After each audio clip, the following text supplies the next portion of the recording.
Hi everyone, Desiree here. I'm a paramedical tattooist as well as a permanent makeup artist and definitely a very known micropigmentation specialist here in my area. I love what I do, so for me to be able to keep bringing you these videos, please like and subscribe and please leave a comment. It's difficult for me to want to do this if I don't get any response from those of you who view. And I know from the statistics I can see in the YouTube, I know the algorithm, and I know there's many of you watching this who are not subscribed. And I know many times people don't like hitting that button, but it's free, it doesn't cost you anything. So here we go. So scalp micropigmentation. Let me see, you know what scalp is? That's when you make the teeny tiny dots in areas, and I will link a picture for you up here where there are no hair. It's usually people who suffer from alopecia, or is people who have generational baldness in their families. And by the way, did you know that that gene who causes baldness comes from your mother? Yeah. It doesn't come from your father. So if you have a mother whose father or grandfather is or was bald, chances are you can be bald too. So often you see a mom with a lot of hair like me and a dad who's bald and the kids are bald and you think, they take after dad. No. That's not how it works. Anyhow, I digress. So basically when you have scalp micropigmentation done, it's called scalp because you know there's little dots. It's very important, and these are the most important considerations. Don't touch the area with unwashed bare hands, as they may have bacteria, and it's not even may. Your hands have bacteria on them. Look at my hands. Do they look clean? Yes. Do they have bacteria on them? I bet you. If I had a microscope, I could most probably show it to you. So don't rub and scratch and pick any scabs. Don't do this or traumatize the procedure area while it is healing. Pigment may be removed along with the crusting tissue. So the lymph, especially on the scalp, the lymph will try and push it out. And those little, if you scratch and pick it, it's going to pull the pigment out. And people, this is a long process. I charge a lot of money for this. Well, some people don't think it's that much, but where I usually charge about $120 procedure an hour, when it comes to scalp, I charge at least $160 to $200. A full head, you're looking at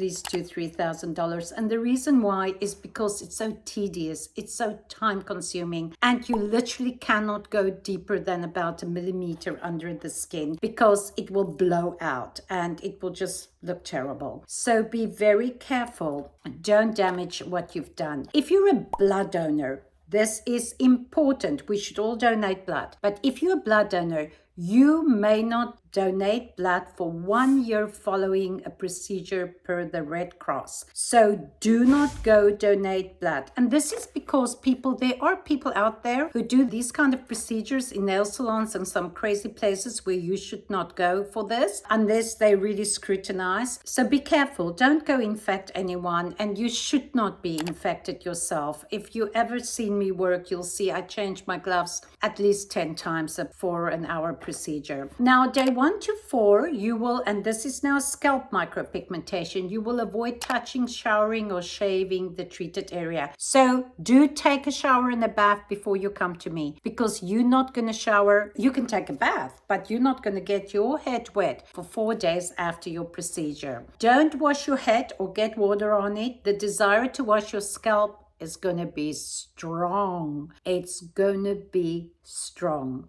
because you're going to feel dirty. But for the first 4 days, you should resist the attempt. You should not only resist the temptation, you should not do it. Avoid razor shaving your scalp for at least 10 days. Now, the reason we say that is very obvious, because if you're going to razor shave your scalp, you're going to take those little scabs off, and when you take the scabs off, the little pointillism where I put in the pigment is going to become wider, and everything's going to fall out. Now, if you are going bald, I know you're going to want to shave your head. Don't. Just wait for this to heal. It will take 10 to 14 days. Okay, so by day 5 to 7, yippee! You're going to be so happy. You are going to wash your head gently, and you're going to use Aveeno baby shampoo. Yeah? Aveeno baby shampoo. Soft, mild. You can also use to just rub it some of my tattoo aftercare soap, but you don't really need that. You will apply moisturizer 3 times daily with clean hands. And to prevent dryness and flaky skin, we recommend using a non-perfume moisturizer, again, such as Aveeno Body Moisturizer, or more affordable and definitely sterile, you can purchase from me on my website. There's a shop button. You can purchase from me some tattoo aftercare lotion. Okay, very good stuff. Then for those with shaved heads, avoid growing your hair too long. If you do not need to shave your head, we can advise using an electric foil shaver, only such as Remington R5, as these are less likely to disturb your pigment. Did you hear that? Remington? This is not a sponsored video. I'm just letting you know what you can use. However, keep the shaver away from the scabs that are still present on your head and don't try to peel them away. No wet shaving with a razor blade for 10 days post each procedure session. And the reason why they say each procedure session is because scalp is tedious. You do a little teeny inch by inch, and in this inch you do teeny tiny pricks, about 1,000 a square inch, if not more. So obviously it takes hours and hours. I work maximum about 6 hours a day on pigmentation. So you can just think this is tedious, and this is why this is very expensive, extremely popular, and serves a very great duty and service. You know, if you're a lady, even if you're blonde and you lose your hair, it's devastating to a lady, and sometimes there's nothing that can make it grow back. Now I will be doing